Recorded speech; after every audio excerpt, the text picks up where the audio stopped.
un point fort, ça va être en fait l'équation entre notre talent multiplié par l'investissement en temps passé à développer les compétences, notre savoir-faire qui sera autour de ce talent.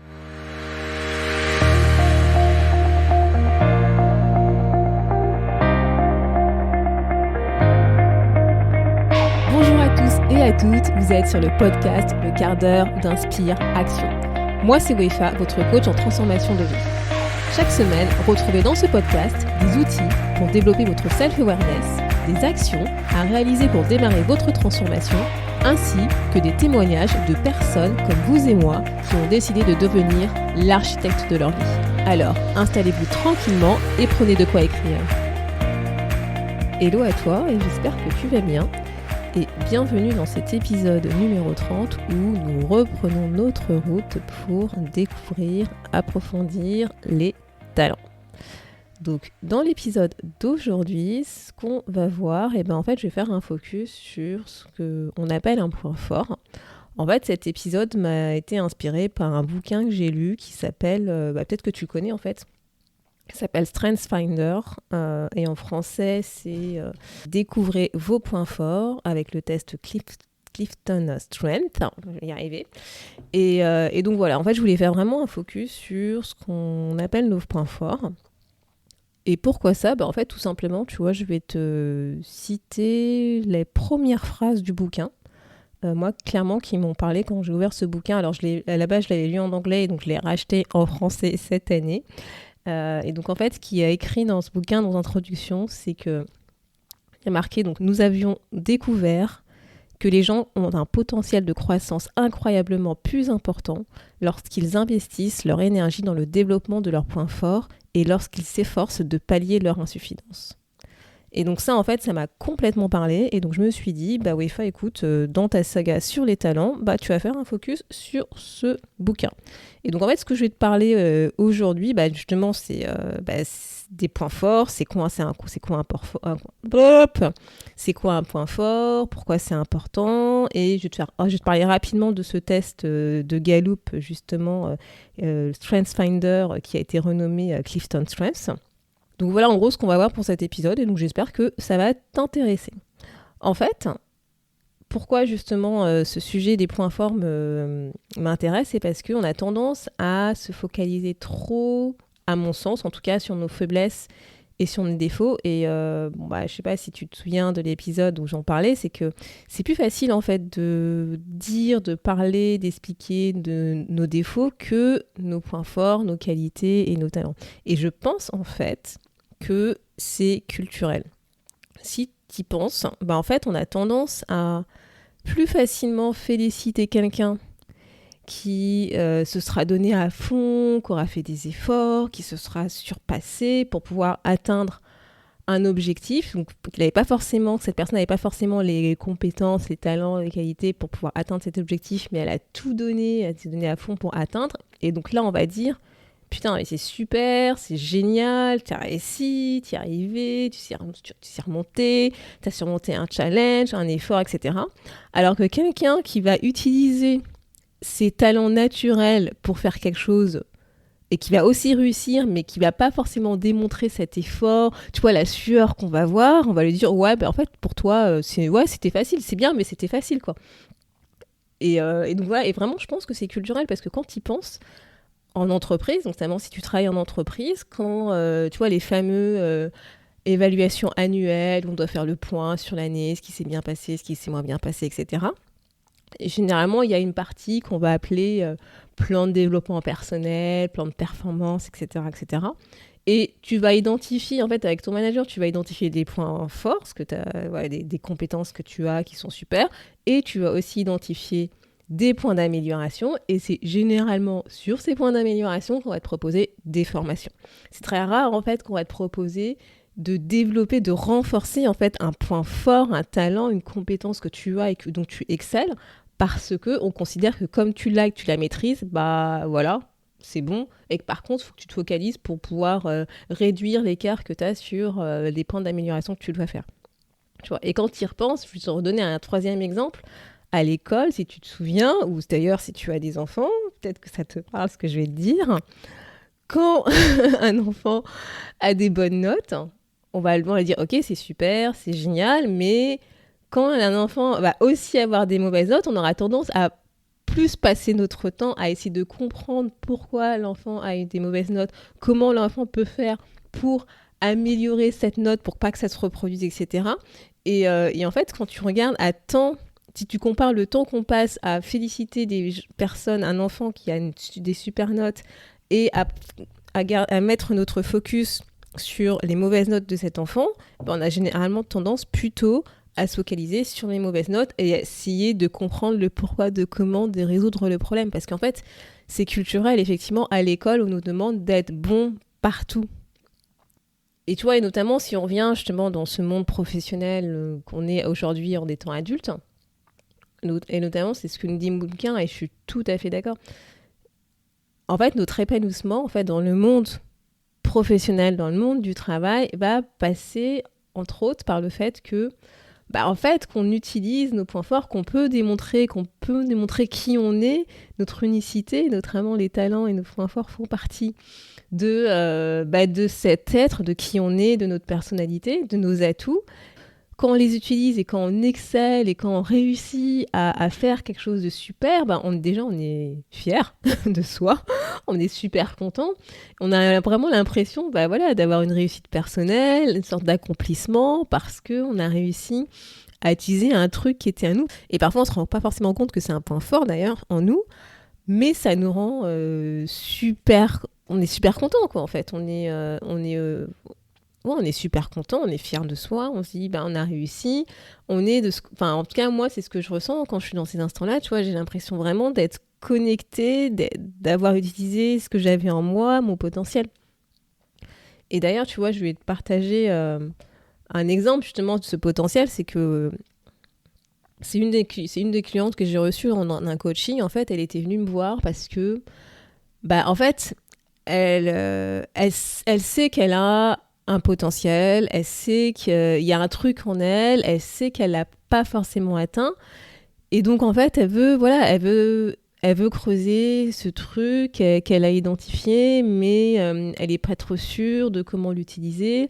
Elle veut travailler, en fait, sur ce qui la freine, en fait, sur qu'est-ce qui fait qu'elle n'arrive pas à débloquer ce potentiel, qu'est-ce qui fait qu'elle n'arrive pas à utiliser tout son talent. Et en fait, dans une séance qu'on a eue récemment ensemble, justement, elle s'est rendue compte que dans le job qu'elle avait actuellement, était pas forcément son job idéal. Voilà, elle s'épanouissait pas forcément dans le job qu'elle avait actuellement, mais elle se projetait en fait sur un autre job qui lui permettrait justement de pouvoir utiliser ce potentiel, de pouvoir utiliser tout son talent, toutes ses compétences. Et en fait, justement, ce que j'ai essayé de lui faire prendre conscience, c'est qu'elle pouvait et qu'elle avait en fait la capacité de pouvoir utiliser ce job actuel qui n'était pas forcément le job idéal pour développer en fait ce dont elle avait besoin pour se sentir plus en confiance, pour utiliser ce talent, pour utiliser ce job actuel comme tremplin, comme une sorte de laboratoire de test pour développer ce talent, pour être beaucoup plus confiante avec ce potentiel qu'elle a identifié, pour ensuite pouvoir le développer et l'utiliser à 100% dans son futur job, son job idéal en fait.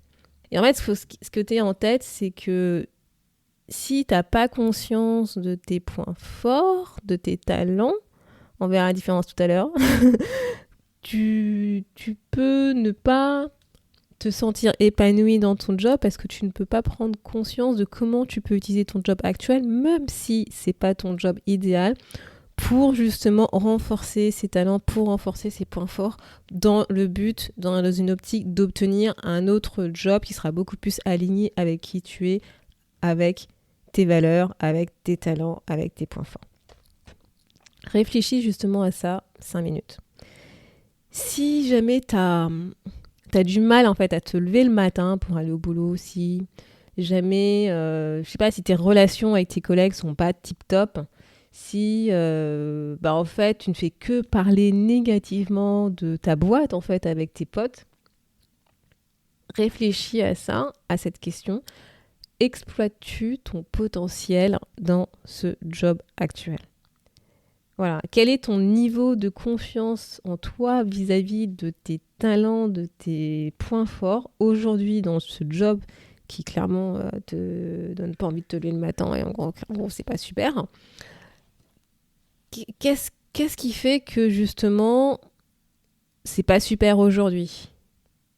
Peut-être que c'est parce que tu as l'impression de ne pas utiliser ton potentiel dans ce job.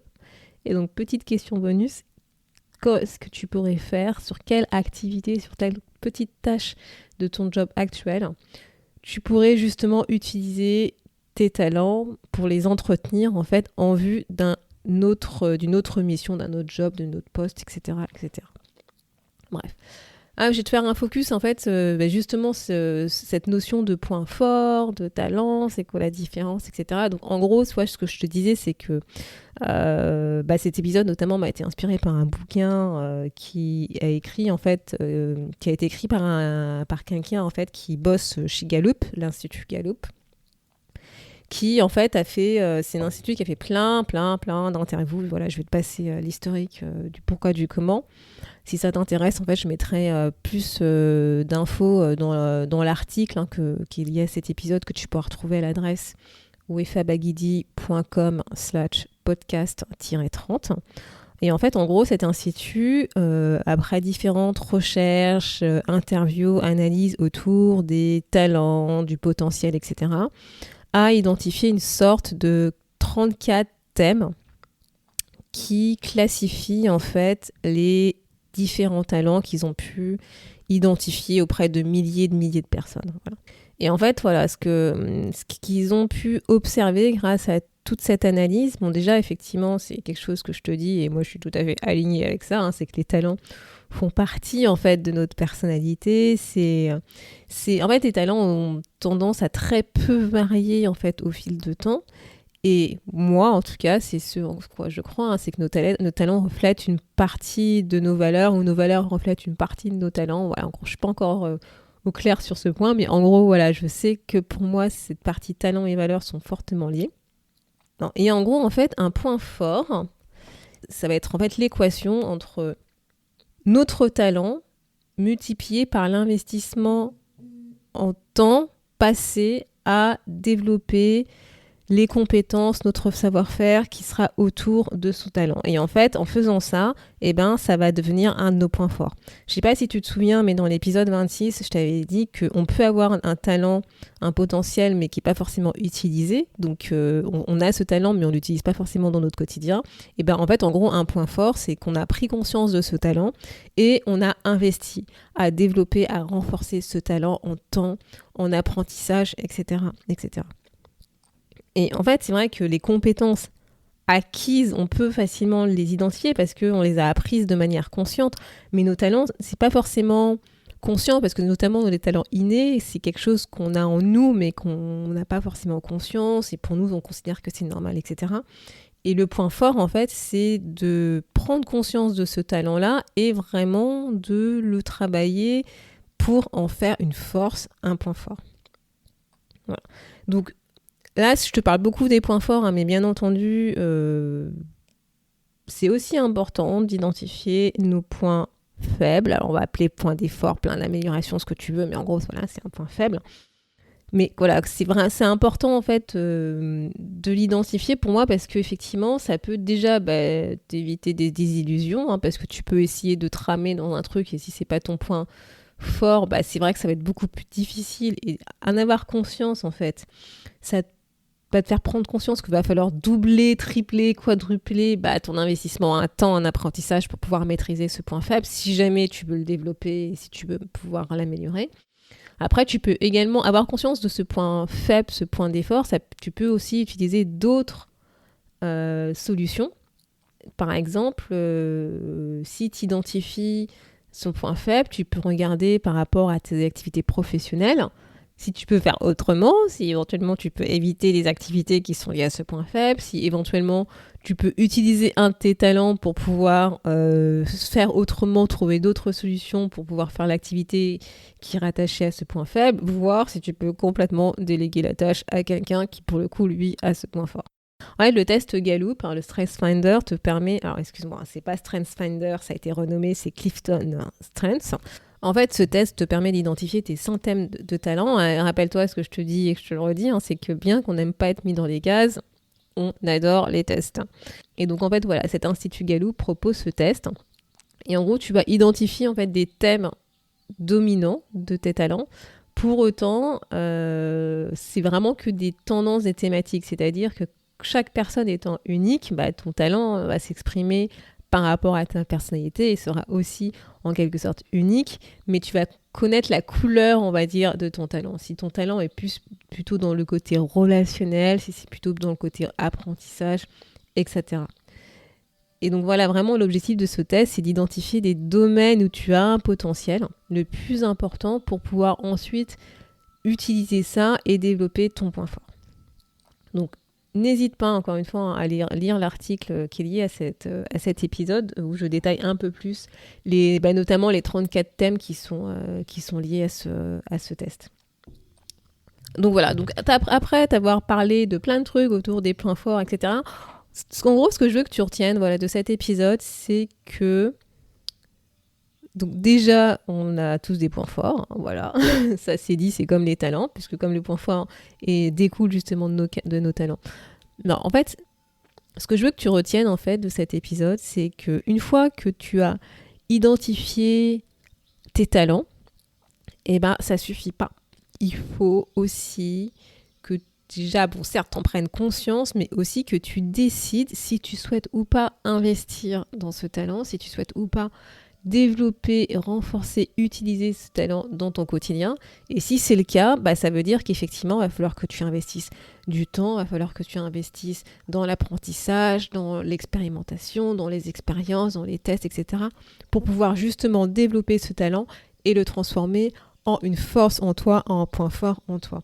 Et c'est ça qui est important de retenir, c'est que c'est pas parce que tu as un talent inné en toi que pour autant ça peut être une force, un point fort. C'est un potentiel. Et après, c'est à toi de décider si tu veux utiliser ou pas ce potentiel.